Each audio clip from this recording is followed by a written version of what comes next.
Well, good evening to Kristoffer Gildenlöw. He is an incredible bass player, musician. Oh, wow. I first learned about him with Pain of Salvation and Kayak and Dial and all of his projects. He's toured with some great prog guys, and now he's about to release his 5th solo album in February. So please welcome Kristoffer. Thank you. Now, you have quite the career in front of you, and I really just want to have a discussion about all of this wonderful album. You have done an hour's worth of music that is the next level for your career. How did you get to making Empty? How did I get there? Well, music just comes to me. So I have to do something with it. It's almost compulsive. So it comes to me and I make it, and I always follow the music. So whenever the music's ready to come out, that's when it's ready to come out. So if I have an idea and I don't know what to do with it, I record the idea that I have and I put it on my phone or in the studio, wherever I am at the moment. And then I'll listen back a little bit later, or if I need more music or new ideas or whatever, I just go through my phone, like, okay, what do I have? And maybe I get inspired to continue on that one idea until once again it stops, and then I put it away again. And this was actually supposed to be my 3rd album. Back in 1919, I started recording it. Oh, wow. And I started making the music in, I think, like 18. I probably had some older ideas before that even. Mm-hmm. And when I started making it, I had so much material, but I noticed it was kind of all over the place. So I had a lot of acoustic songs that were more like, more mellow. And finally, I kind of figured out, like, this is not one album, this is 2 albums, 2 different kind of sets. Right, because you were recording Homebound, right? And this was just like music that didn't really fit that. Exactly, yeah. So the one with the softer songs, the more acoustic songs, became Homebound. And that album was ready before this one, more like lyric-wise, like it came together quicker than Empty did. So I came up with the idea, like, let's record them both. Let's start with both of them, because, especially if you do drums, you have to get a studio, you have to get drummers, you have to get everything going. So I actually recorded the drums for Homebound and Empty at the same time. Oh, wow. And then I kind of put Empty, on a shelf, and I said, okay, Homebound is almost ready. Let's get that one going and release Homebound early 2020 and have Empty ready for the fall of 2020. Then, of course, the whole pandemic shit started. Right. And we hardly, we were just able to release Homebound somewhere, like finding, because the mail system, everything was locked on a lockdown for a while. I don't know if you remember that, but especially in Europe, like in May, you can mail anything. So it was completely impossible to promote an album. Right. So we just like, okay, Empty's not going to happen because I can't, I can't finish the recordings because I needed extra musicians to come and help out, so everything just went back in the fridge, and we focused on Homebound, getting that out, which worked pretty good because venues kind of a little bit open up in 2021, but like with a seated audience of 30, 40 people, like in the really small pieces. Mm-hmm. And Homebound worked very well for that. So I could play acoustic gigs. That worked pretty good. But Empty was kind of locked out. It was right, and you even released another album during the pandemic. Let Me Be a Ghost came out between all of this, so you had other things that had to get out. That's that's I said. That's how I work. I couldn't continue with Empty, and I was kind of struggling for a while about the theme and the lyrics. Like, where did I want to take this album? And right. I couldn't get. I had new ideas for new songs, and I wanted to add them to Empty. And then I always write music. Everywhere I am, there's always something going on in my head. So Let Me Be a Ghost kind of jumped into my head, and the theme was pretty clear. And it was supposed to be like an EP, just something small for in between. Mm-hmm. So I started working with that and doing as much as possible myself. So I think it's one guitar solo. I had another guy record it at home because no one could join me in the studio. Right. I had a friend who had his own kind of studio on the countryside who could help me out with drums. And then I did everything on my own. So that's even the artwork. That's where I started making my own artwork. Well, that was going to be the next question, because I know as someone working on solo music, you want to be involved in all aspects, but that's not always the case. But in your case, you wrote the music, you produced it, you recorded it, you mixed it, you did the cover art, the booklet design, and wrote the lyrics. Yeah. Other than a few musical parts, I think you did just about everything possible on the album, correct? I did. I definitely want to give credit to the mastering studio, because I've had the same guy doing our mastering since Dial, as you mentioned earlier as well. It's a Dutch guy who is really, really helpful. Fine-tune mastering? Exactly, because what we do is I make a first mix, and I'm always really like, oh, is this good? Is this good? So we're always bouncing back and forth, and we'll make three mixes back together, and he listens to the music completely differently than I do, because he's really good at the decibels and compression, right, and equalizing, and he can come back with me. It's like, that part of that song, if you lower the guitar with 1 dB on that part, and then you boost 300 kilohertz there, it will fall better into the mix. And I'm like, you're crazy. And then I do it, and it just sounds better. It's like, what the heck happened? I know, those guys, frequencies and such. Yeah. So that is always very helpful. And of course, a good friend of mine who's a photographer who took the photos, because I just put the artwork together. If you can give it up a bit more of a low key. He's a great photographer, and he sent me the front cover photo, and it's like, I took this photo and I thought about your music, and this was just when Let Me Be a Ghost was out. Right. And I'm like, dude, that's the front cover of my next album. Because I was in my head, it's like, I have no idea what to do with the artwork. Like, I don't know where to go with this. And that just felt perfectly with the music and the musical, the lyrical concept and everything. But now you're having a hard time with that artwork on Facebook, are you not? Yeah, it's hard.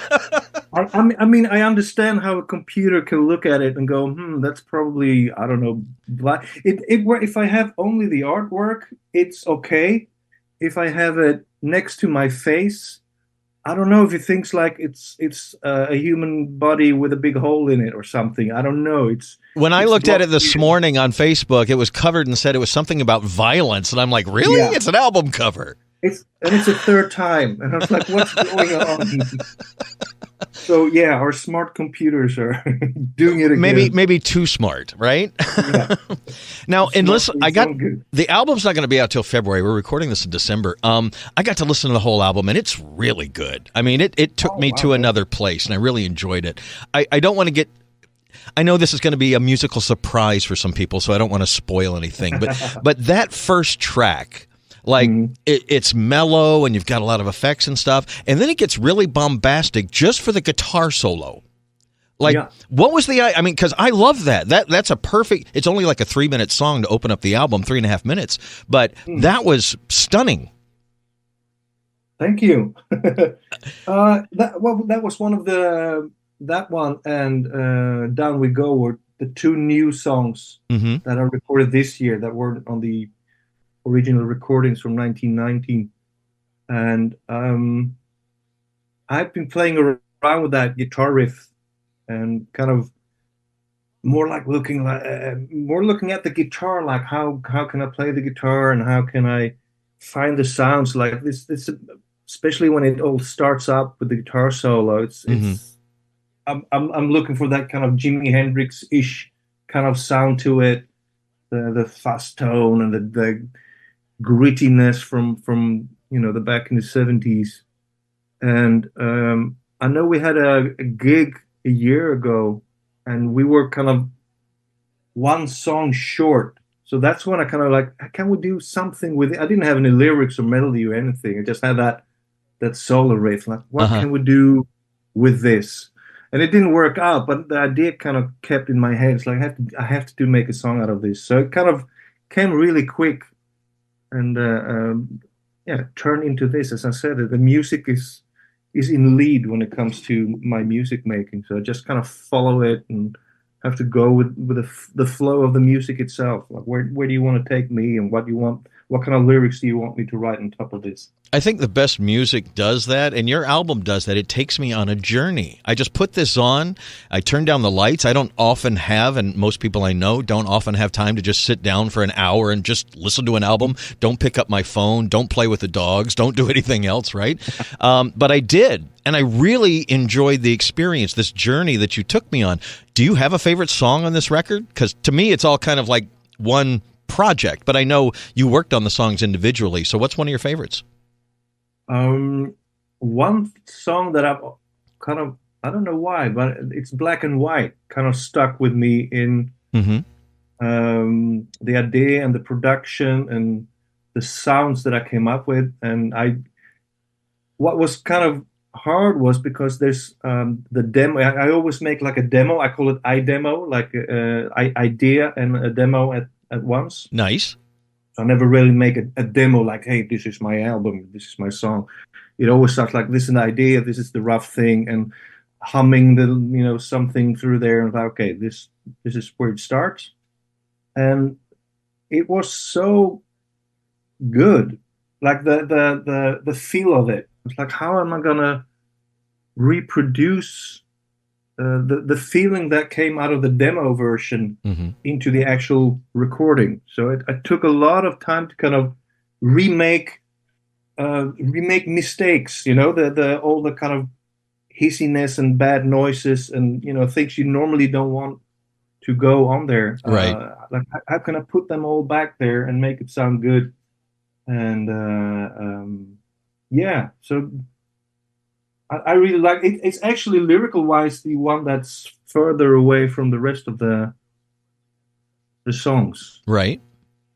because it's my kind of how do you say it's a homage to the big old stars, Mm-hmm.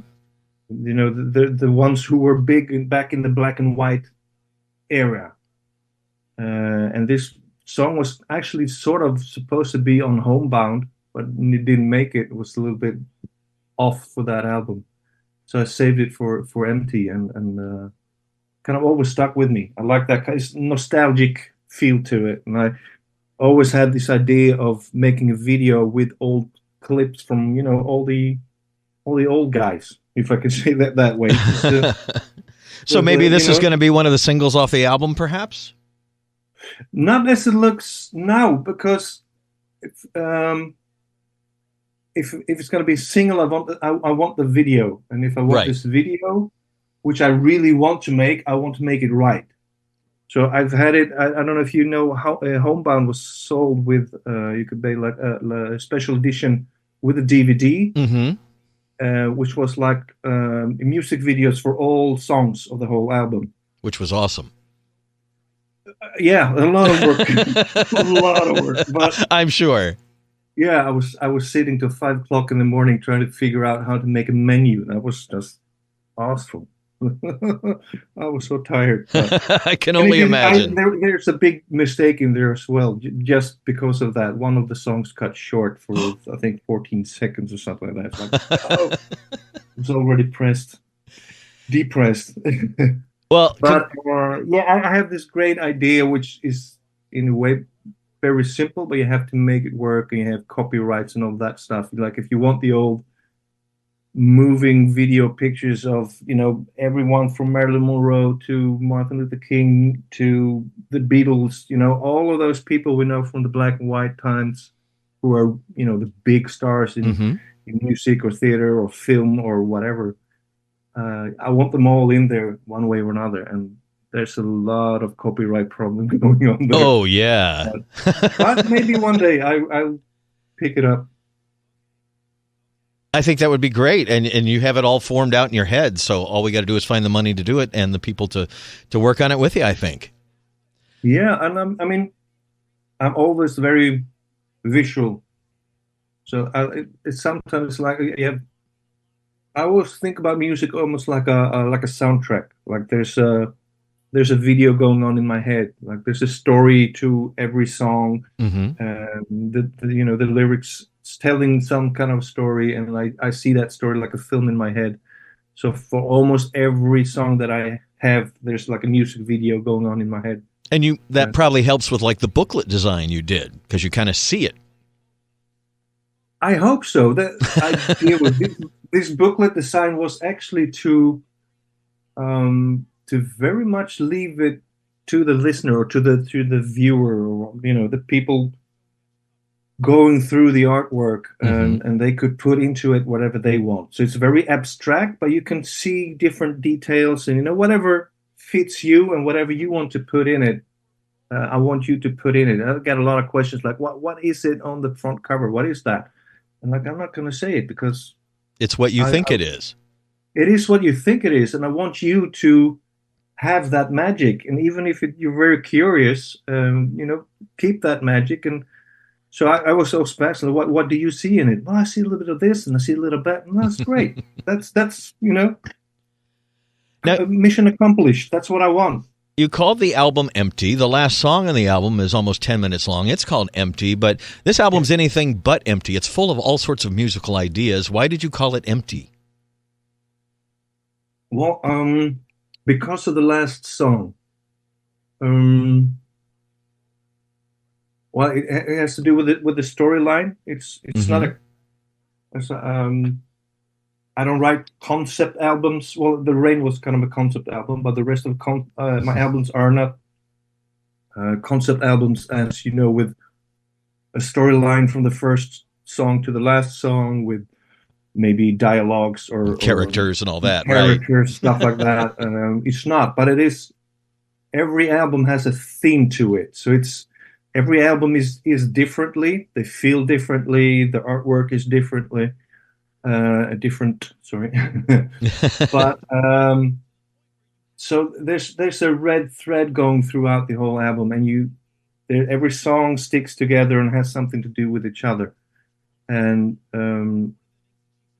I could have called the album something different, but the whole concept started kind of with the song Empty, and kind of with the first album Rust, which also had the last song called Rust. Mm-hmm. It's like the big epic song where everything kind of comes to at the end. Like you have the story, you have all these different inputs and feelings passed through the whole album where you're listening, and then this is where you get to.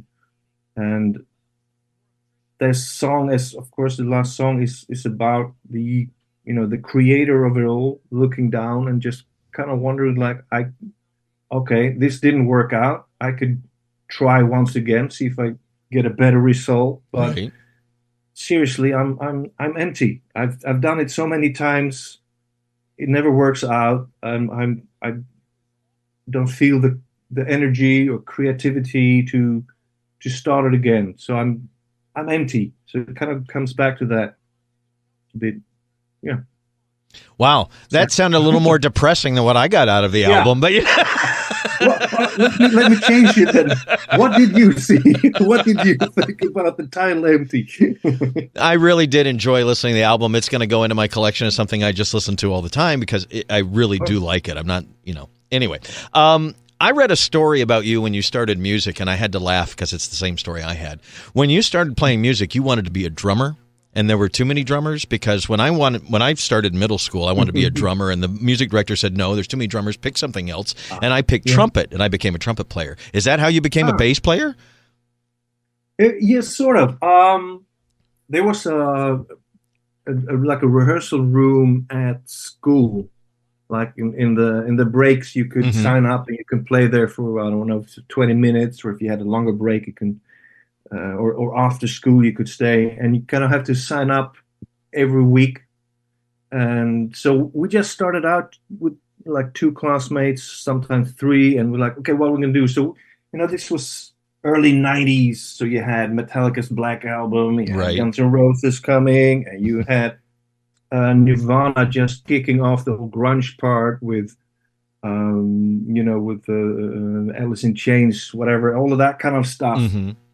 So we started off with that, but I also, next to that, got the whole kind of, I don't know how I missed it before because my parents come from that, like the whole flower power part. Uh-huh. So the whole Jimi Hendrix part, The Who, all of those bands kicked in kind of at the same time. Um, and my brother, of course, from Pain of Salvation, who's 5 years older, was much more into the progressive hard rock. So I knew the Queensryches and the Dream Theaters and all of that kind of stuff. Sure. So I got everything at once coming at me. And when it came to hard rock and metal, we played the Metallicas, and then I played drums. I really wanted to play drums. So you did. Yeah, we slaughtered. They had like two broken drum kits, so we slaughtered those drum kits, make a double bass drum kit with four toms and everything. And like we played Ride the Lightning in front of the whole school, and everyone's like, Yeah. "What the heck is going on here?" And the drum kit fell apart because they didn't have a proper stage. Everything was moving. That was the metal part, and I really loved it. And you can really play the drums. And just like you said, we called in the music schools, like, I want to take lessons to become a better drummer. And they're like, sorry, everyone wants to be a drummer. So Everybody. don't have any teachers left. Sorry. But at the same time, we had like almost like a second band, and that was more into we had a great music teacher. It's like, I'm gonna teach you a song. And the first song I played on bass was Hey Joe by Jimi Hendrix with that Oh. great bass line. Mhm. You know? And I got home and I was like, Mom, I played bass today, and we played Jimmy. I never heard of this guy. Who's Jimi Hendrix? And she told me all about it because she had met Jimi Hendrix back in the Oh. in the 60s. And my father was, I mean, that's when I kind of figure out my father was a promoter back in the days. Like, yeah, we met The Who and Simon and Garfunkel and the Hepstars and, all of them. It's like, And what your the heck's head going on here? exploded. Yeah, definitely. It's like, wow, music. Before that, I knew my brother played music and I played piano for 6 years, but it was more classical, and it's like almost like mandatory. You have to play music. And this is when I really like, hey, music. This is where it is. I wanted to become a scientist before that, and I was like, fuck that. I'm going to become a musician. Now I understand what my brother's doing. Right? The quarter fell into the machine. It said ching ching. Like, And it got all it. clicked. Nice. And it all clicked. Yeah. Well, now here we are, like 3+ decades later, and you play most of the instruments. I know you play most of the instruments on the new album, but you did get a few drummers in there, didn't you? I did. Three of them. Well, Not all at the same time, though. Well, actually, on one song, there are two drummers at the same time. Oh yeah. Yeah, it was great. So I started recording 1990. We were 1990. Right. 1990. No, I'm completely 2019. Here I am. It's Now we're late in the here. evening. 2019. We recorded both albums, so Homebound and Empty. I recorded drums, and I have two really good friend drummers, and one comes from the like a pop jazz fusion scene, who's like really dynamic and groovy, and the other one comes from the metal scene, so he's really straight on, like does everything on the clock, really really tight. Mm-hmm. And there are two completely different ways of drumming. So I had already kind of involved both of them. Like, I want you to play this song because I have to be really tight. Like second to last song is Saturated. It's like really almost like a drum machine. Mm-hmm. You know, you can't play. You have to play exactly on the click to make it work. Otherwise, the whole song's just going to sound saggy. Mm-hmm. And I had some other songs like Black and White, as I said, which is much more delicate. You know, it has to be the small details and more like groovy and come, you know, move a little back, move a bit, you know, before the tempo or after the tempo, kind of be more dynamic in that way. So I had already engaged two different drummers to do two different things. And then I added two more songs and kind of got in a problem with time to get things done. So neither of these two drummers were available, but I had a good friend, as I said, who also helped me out on Let Me Be a Ghost, who has his own drum kit. I mean, he's a drummer. He's always a multi-instrumentalist, bass player, guitarist. He plays guitar with me now live for the upcoming live shows. Mm-hmm. And it's like, shit, can you please just record a couple of songs for me for the new album? I mean, you have a studio, you can just, you know, press rec and do it. It's like, yeah, sure. So that's how I ended up with a third drummer, and he also does the Hammond organ on the album. It's like a really great, talented guy, and he did that's the Follow Me Down. He recorded the drums, and again, there's kind of like a drum where you kind of have to be a little bit on the click, like it has to work, or it just doesn't feel right. It didn't really work. So I was like, shit, how am I gonna do that? So I called the other drummer, the one I said, the hard rock metal drummer, Dirk. Right. It's like, is there any? And he had just started building his own studio at home. Ugh. And he's like, I don't know if the sound quality is going to be good enough. It's like, just make. I know you can record it in a way. Can you just record it, see if it works? And so it did. And I got his drums and I put them into my studio and I started mixing them. Mm-hmm. And sure enough, like the bass drum was bleeding into the snare and a little bit back and forth. It's like, oh, how's this going to work? So I started sampling the drums to get them cleaner so I could mix it. Mm-hmm. And then I was kind of going back and forth between the two drums. Like, do I like these drums better? Do you like these drums better? Because he was like really tight. And the other one was less tight, but had more like a groove in it. It's like, okay, we don't want to lose the groove. It doesn't have to be too tight. And I was like in between both of them. And that's when I kind of unmuted both drum kits. And I was like, wow, this sounds good. It's like, let's keep this on the album. So there's two drum kits playing at the same time. And that works perfectly because one is just really groovy and the other one is really tight. Isn't it wonderful how things like that come together in the studio? I love that. I really love that. And I love that, especially, you know, like the old 60s, 70s, if you think about Queen or whatever, and Jimi Hendrix, of course, who kind of invented so much stuff in the studio. Like, I have an idea in my head. Let's continue to find something that works. That kind of no boundaries way of thinking. I just love it. Well, I'm glad it all worked out. You have a fantabulous album coming on February the 8th. Thank you. It really came together. It's quite a musical work, my friend. Thank you very much. I never know how people will react to new music. So, well, like you said, as an artist, you get these things in your head and you've just got to get them out. So I think the best artists do, you do what you have to do and hopefully people like it. And if they don't, well, you still have to do what you do, right? Yeah, definitely. And yeah, especially you have to kind of this. I've been working with this one since 2018.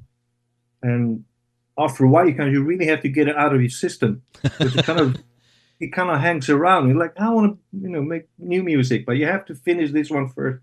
It's kind of like you have to eat all the food on your plate before you eat, the next dish or whatever. Or dessert. Maybe next album will be dessert. That's a good idea for an album, I think.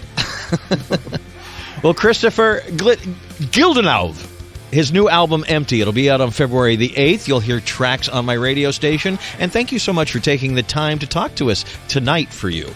Thank you very much for taking the time. Much appreciated.